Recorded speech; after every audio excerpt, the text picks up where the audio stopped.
Good morning. I'm Steve Abbott, and we've got a show called For the Love of History. And we had talked about this show for a while, and we want to find out the history of Russell County, Phenix City. I was thinking driving over here, things that happened that's happened and spots that we drive by every day. Most of us have no idea of what happened 150 years ago right there. We've got a special guest with us, Rodney Hinton. Of course, I think most people call him Rod, but I still call him Rodney. Either way. But anyway, Rodney is our walk-in history book. And so, Rodney, what got you into history? What got you so excited about history? I've just always enjoyed it. I grew up in a house that one of my relatives built. They came in here when he was 10 years old in 1834. And I'm the seventh generation of my family here. I grew up around it in Girard and just loved it. And went on and studied at Auburn and got my degree in history education, my bachelor's, master's, and actually got my doctorate. I did my doctoral dissertation on the use of local history to teach American history, and using it to do that because we live in one of the most historic areas anywhere, particularly in the United States. There's not a period of U.S. history that you cannot cover by talking about it from the perspective of our local history. So I've always enjoyed it, and I learned from some of the best. I mean, I learned county history from Charles Tigner and local history from Harold Coulter and the Wheeler sisters and Miss Mahako and Joe Petty, and I continue to learn, and that's the thing about it. There's so many of us around here that love history, and we just learn and we keep feeding off of each other. There's some people like to think they're experts, but they're really not. There's people who know a lot more on a particular subject than others, but it takes a village. We all know a little bit about different things, and it takes all of us together in sharing and keeping the story alive. In fact, Steve, to your point, I walk with my cousin I walk almost every day, but we walk on the river walk 2 or 3 times a week. And every time I walk on the river walk, I see something or we learn something. I wonder how many people are walking on that river walk and don't know what they're seeing, because that's where our history began. Well, that's what I was thinking driving over this morning.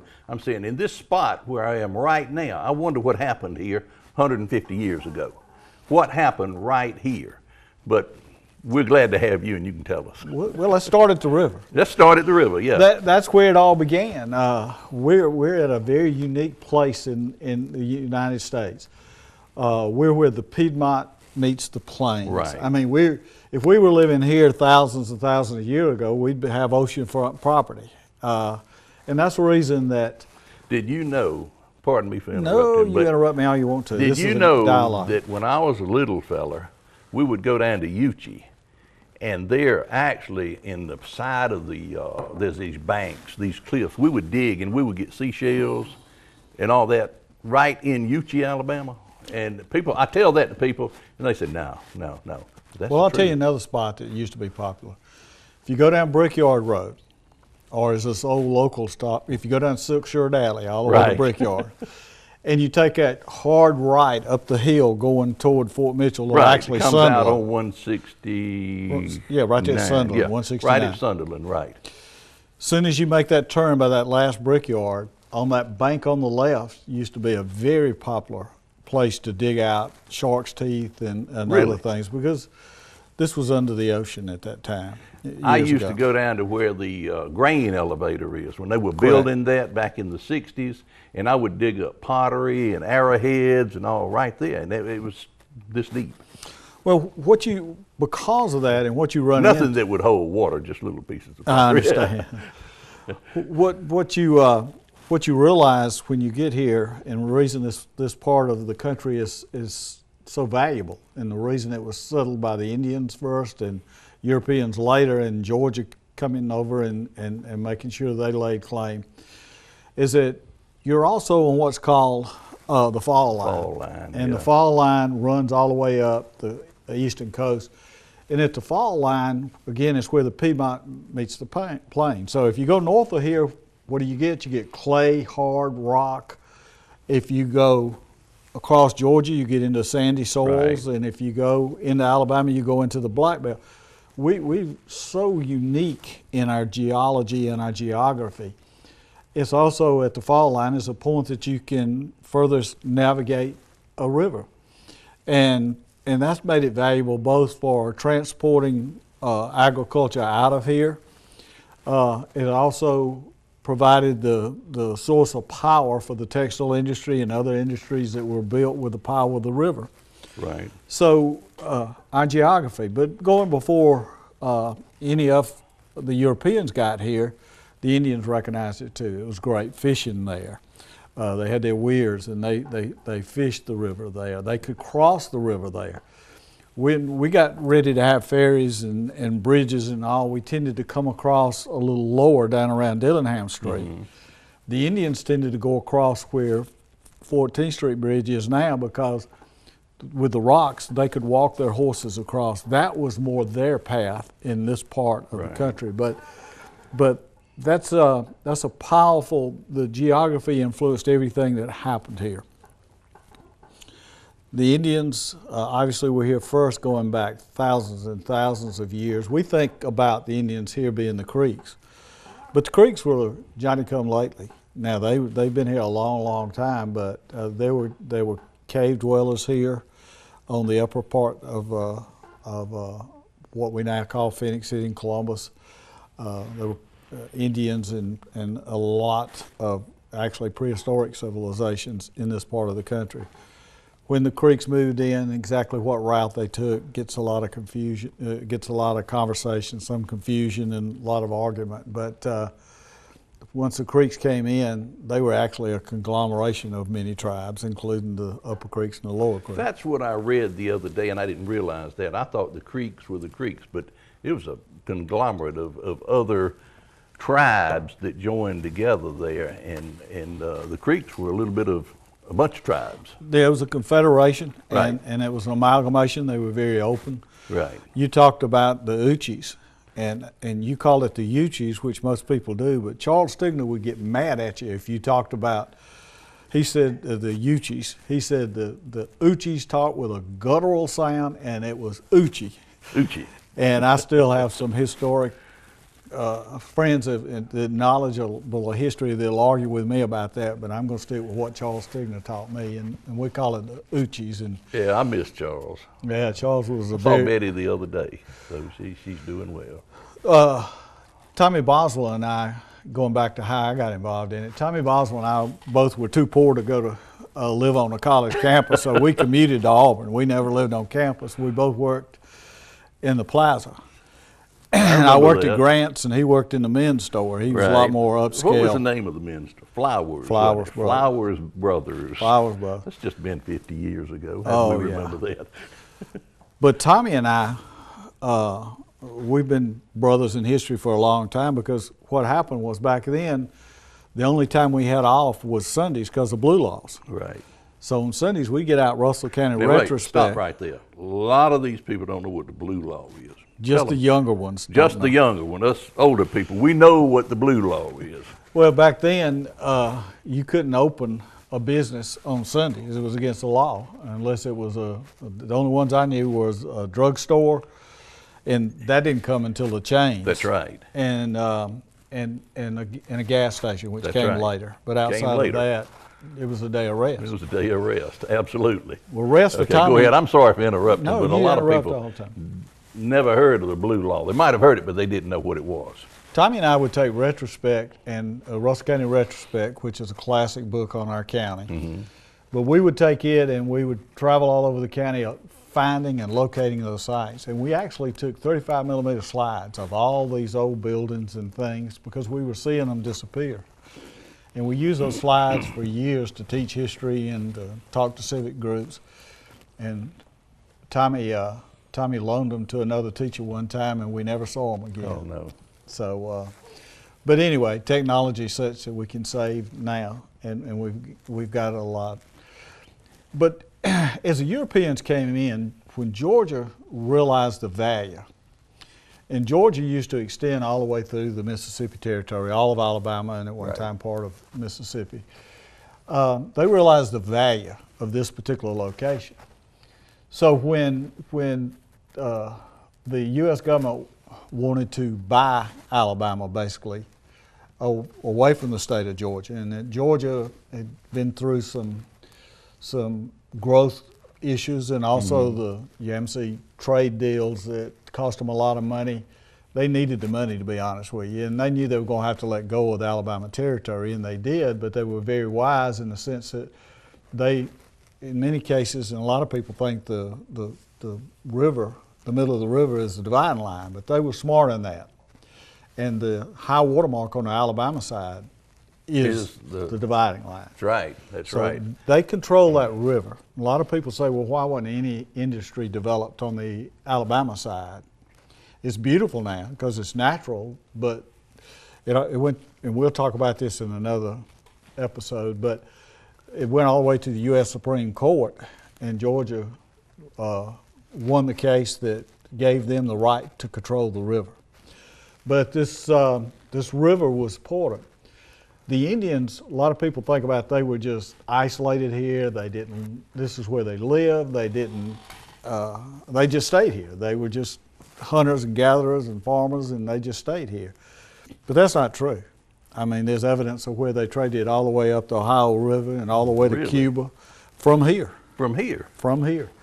And so they were a lot more sophisticated than a lot of people give our forefathers, our Indian forefathers, credit. But this river was important to them and their trade and their lives. And then when Georgia came in, they wanted to control the river because they saw the value. And early on, in 1832, they decided to build the first bridge. And that was when John Godwin and Horace King came in to build that bridge. And the thinking at the time was that, or people looking back at it said, well, you know, they built the bridge to be able to travel across Alabama and pull the community. No, none of that. You know, let me interrupt just a minute. There's a story, we could do an entire series on John Godwin and Horace King. And someday we need to do that, tell about John Godwin. Well, as a matter of fact, he's buried right over here, not far from the station. And John Godwin owned Horace King. He was a slave, and then they built bridges, and then he freed him. But it's a great story. We'll spend probably a segment on that, because it is, good, and maybe bring in. I'll go and take some pictures of John Godwin, because on that tombstone, I think it says that Horace King erected that to his former owner. That's correct. And that'd be interesting. But anyway, I'm sorry. Horace King ended up being the premier bridge builder. Right. He built all over the South. We'll invite John Lupo, Dr. Lupo, and Tom French, who wrote the book on Horace King. That's okay, good. Maybe we'll get them over here and get them to, and we'll talk about the whole story. Okay. But the reason they built that first bridge was to get the Alabama cotton, which was superior cotton, over to the docks in Columbus to ship it out. And you say, well, no, they were bringing the cotton over to the cotton mills in Columbus, but there were no cotton mills in Columbus at that point in time. Sending it to England. They were sending it to England off of the docks in Columbus. So they wanted to get it to the Georgia side, put it in their boats, get it to Apalachicola, change boats, take it to England. This river, this location has been a critical part of our history. And also we're right here where the old Federal Road came through. Right. And that's an important part of the transportation. Let me ask you, what's the difference in the Federal Road and the Wire Road? You know, the Wire Road that goes through Albany, is that part of the Federal Road? Parts of it possibly, but the Federal Road preceded all that. Yeah. And it actually goes back, because if you listen to everything I'm saying now, the Indian foundation here is what was built upon. The Federal Road was built initially as a post road. Right. Okay. And it came, it really started in Washington, D.C., but it was built in pieces and parts. And also, there was not a federal road. It varied based on where something washed out, and there were a bunch of different federal roads. But the major federal road, it tied in eventually from Washington down through Augusta and Macon, came here. And went on. And it went on over to Fort Bainbridge. Well, Fort Bainbridge wasn't there originally, but Right. later on they put forts along the path. But Fort Bainbridge is on the other side of the county. We'll talk about Fort Bainbridge a little bit. Then it went south of Montgomery. Didn't go through Montgomery originally. Later on it did, but originally it didn't go through Montgomery. It went south of there, north of Mobile, and on to Pensacola. One of the reasons it was built, before that you had to go down the old Natchez Trace or some way Right. around the Indian Territory. You couldn't go through here.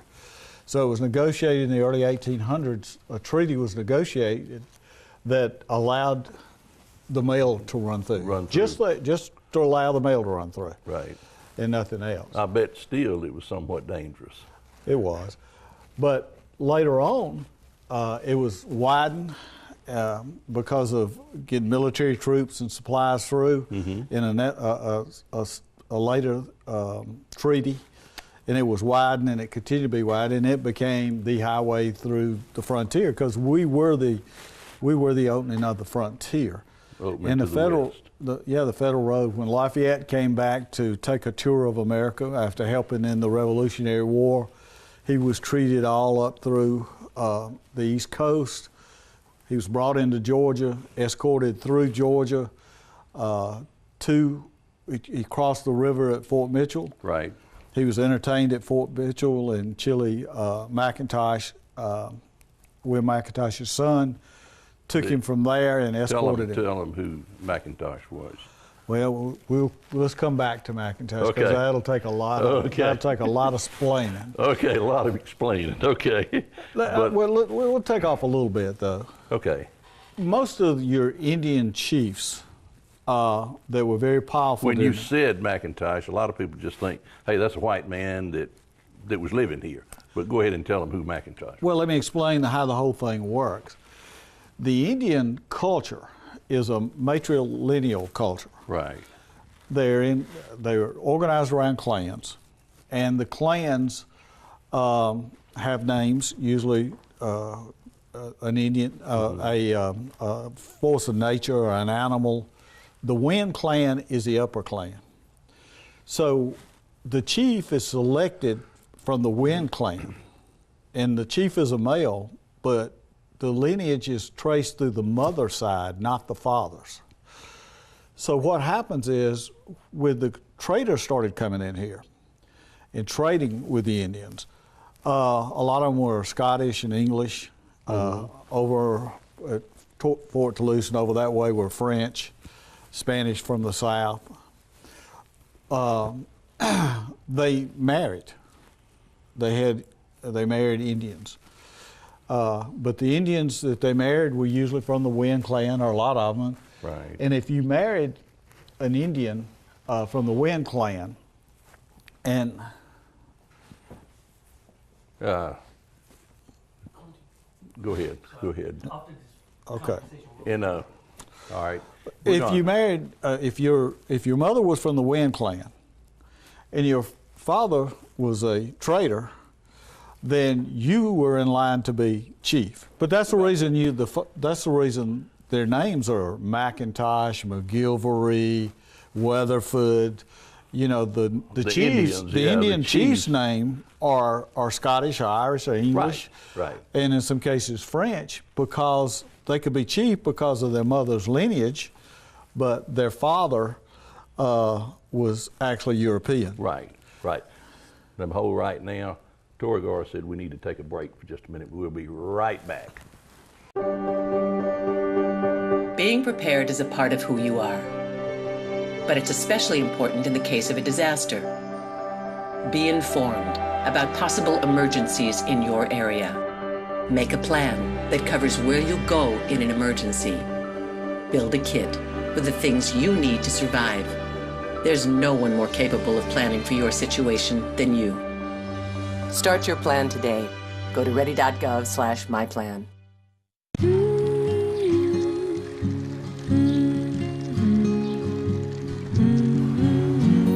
all the things you've done with your bike, donating it to Goodwill may be the most incredible of all.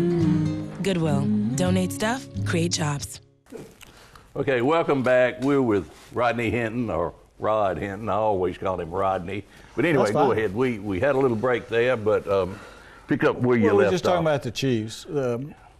And let's get into the Chiefs a little bit, but let me back off to the different Indian groups. We talked about the Creeks being a confederation of a lot Right. of different groups. The Uchis were never a part of the Creeks, but they were accepted as part of the confederation. Okay. In fact, I had somebody recently tell me that her grandmother was an Indian out around Uchi, but said that the other Indians couldn't understand what she said, and that's because she was a Uchi. Uchi. Most of the Creeks couldn't understand the language of the Uchis, and then you had the Hitchites out there. But let's go back to the Creeks. The largest groups are the Upper Creeks and the Lower Creek. It is a confederation. In other words, it's loosely structured, but they joined together to fight wars and economic reasons. The capital of the Creek Nation was here. There were actually two nations here, Casita Town and Coweta Town. Coweta. Okay. Coweta was actually on the Alabama side. That was the war village. That's where they met for those kind of reasons. The peace village was where Lawson Field is today, and it was called Casita Town. And that's where Casita gets its name. Well, you know, Coweta County, Georgia is in Newman. Right. And Coweta Falls is right up here. It's here. It's here. It's on the river there. Well, when you get these groups, the two big Indian groups, the Upper Creeks and the Lower Creeks, had really different interests. The major nation capital was here, but it's just for meetings. Right. Okay. But it was also the capital of the Lower Creeks. The capital of the Upper Creeks was up around Tallahassee, old Tallahassee town. Okay. Think about the localities and so forth too of these two capitals, because the Lower Creeks that were here tended to interact. They were heavily, you had intermarriage in both places, but you had the intermarriage so that the Creeks that were here tended to be supportive of the Europeans. Even in wars against other Indians, in some cases, you've got situations where you talked about McIntosh. He fought with Jackson at Horseshoe Bend. You know, he fought on the side of Jackson. Right, I read that. All right. The Upper Creeks, they tended to be more against the Europeans completely.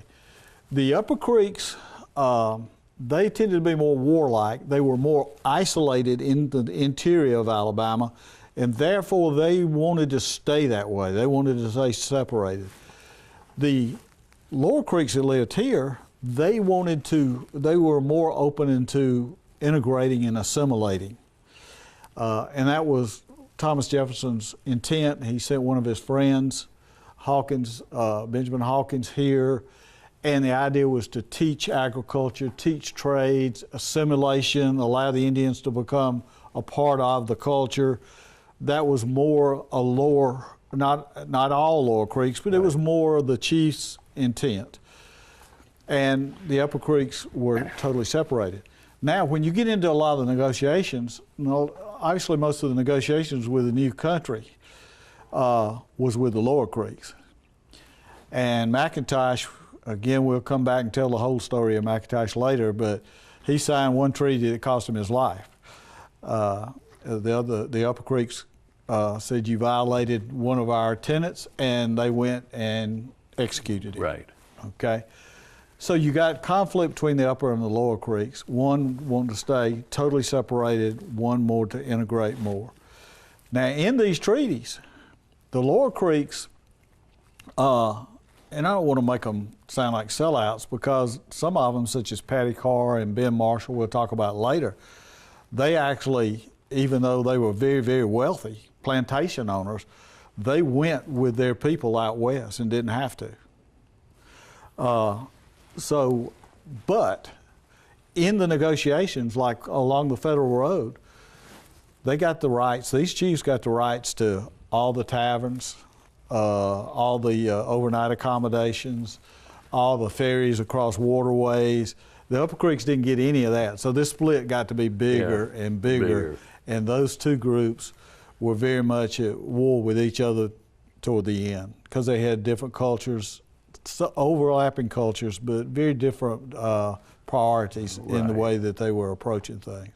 And this was a very delicate thing. But the communities start to develop.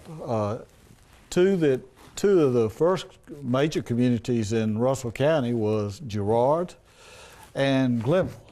So let's talk about Girard and Glenville for a little bit. Girard starts when they build that bridge. And about that time is when my people came in here, and a lot of people came in here, such as Ingersoll, Stephen Ingersoll, which As a matter of fact, we're probably sitting on Ingersoll property. Probably so. Because he owned up and down the bypass, and well, that's a story in itself, Ingersoll. Oh, but we'll yeah. get to that later. Absolutely. But now, if you talk about early history, there was an Indian named half-breed named Benjamin Marshall. He had two brothers. They ran ferries across the Chattahoochee. They had big plantations, a lot of farming. Benjamin Marshall's house sat where the courthouse sits today. Okay. Right on the top of the hill. He actually was an interpreter and part of the last treaty in 1832 when the Indians were finally moved out west. Now the treaty was 32, it's 36 by the time most of them have moved out. Right. Benjamin, along with Patty Carr, went with them, didn't have to. They stayed with their people and they went with them and tried to help their people adjust and some of them had the ideas that that would be the best way for them to preserve their culture is to go out there where nobody would ever bother them. Yeah. Now, there's many sad elements to that, the Trail of Tears being a very sad element. Yes. Some of them got the last laugh, though, when they discovered oil on that land in Oklahoma. Yeah. And if you go to Oklahoma today, you find Eufaula, Oklahoma, Muskogee, Oklahoma. Absolutely. I mean, Absolutely. the Indians took their names with them. So you got Girard, when Benjamin Marshall negotiates his treaty, the only person that's given land specifically in a treaty is Benjamin Marshall. And he got what was called Marshall's Reserve, and it became the original town of Girard. It was 1 mile square. It went basically from where old Interstate Electric, close to Dillingham Street Bridge, just south of there, came out to where just past the old Central High School there on 14th Street. Yes. Right where the creek crosses the road, Crawford Road. And it went north up to where the Elite Cafe is. Okay. That was the original Marshall's Reserve. He got it. He immediately sold it to two speculators called Collins and McDougal and out of Georgia. They subdivided it into lots, and that's the map that you see. It's entitled an 1828 map. It actually was done about 1840. So that's a misnomer, one of many. But they developed that. Now at the same time, Section 11, which was adjoining it, Ingersoll immediately bought that from Benjamin Marshall and McDougal. And then he bought several other plots. And the way I look at it, when I go back, I've done a lot of work in these deeds, I think he was always buying and selling land. But I think when the Godwin brothers got out of their land holdings, I think he bought most of theirs. And that's what drove him out this way. Now, the lot, Section 11 and some other property north of it, gives you all that land across on the side of the river, which is 4th Avenue over the flat, and that's where his crops were in the pasture. Then he lived up on top of the hill close to where First Baptist Church is now. That was Ingersoll Hill. So if you're reading in the history book, if you were born around here, you think Ingersoll Hill being right here. Right here. That's not it. Historically, and that's proper if you're talking about later years because of the Ingersoll family that was here. Right. But originally. But the original Ingersoll Hill and the ones that's referred to in history books, that's at Floyd's Hill and on up above that whole section. He lived up on that hill. He had a grist mill down on the river. He had a big operation down there, and he also he had a lumber yard and lumber mill down on the river. And again, a big farming operation. There's signs of it still there, and that's one of the things I talk about. Yes. Then years later, he sells the property right by the bridge to the Eagle Mill, and that became Brownsville, and that's how Phenix City got started, but we'll come back to that. Yeah. But the original Girard got started that way. Now, at a similar period of time, a Methodist minister by the name of James Glenn was a circuit rider, and let's hold that story, right, because we're running out of time right now. Well, let's finish in just a minute, and then we can cut it off right there. So he can edit this. We'll do it like in next episode. Yeah, I want that Glenville. I want no, that. No, I'm with you, but let me just keep talking a minute, and I'll go give you a cutoff point real quick. Okay. But again, that's how Girard got started as a community, and we've gone years ahead to how Brownville and Lively Station, and we'll talk about that later. Now, about the same time Girard's being developed and sold off in lots and growing, in the southern part of Russell County, you got Glenville. James Glenn comes in as a Methodist minister. He develops that. The Indians run him out one time, I think in 1836 or so. He comes back, ends up being a prosperous town, and out of that town were the seeds of Auburn University, but we'll talk about that next time. Okay. That's something that you're really going to be surprised. I thought that I knew a little bit about Russell County history, but when I heard that Auburn University actually has its roots, can trace its roots back to Russell County, I'd never heard that story. Not totally and completely, but a big influence out of it was John Bowles Glenn. And we got Glenn Avenue in Auburn. You go to Glenn Avenue in Auburn, that's the John Bowles Glenn that was a brother to James Glenn and was the educational force down in Glenville, but we'll talk about that later. Talk about that. Rodney, I can't tell you how much I've enjoyed this, and I'm sure the viewers really look forward to seeing your next show. This is really good. It's informative, and I just really think it's great. And I really appreciate you doing this. Well, I'll be honest with you. I've gotten too old to be talking in front of TVs or even lecturing anybody, but I mainly did this because I love history.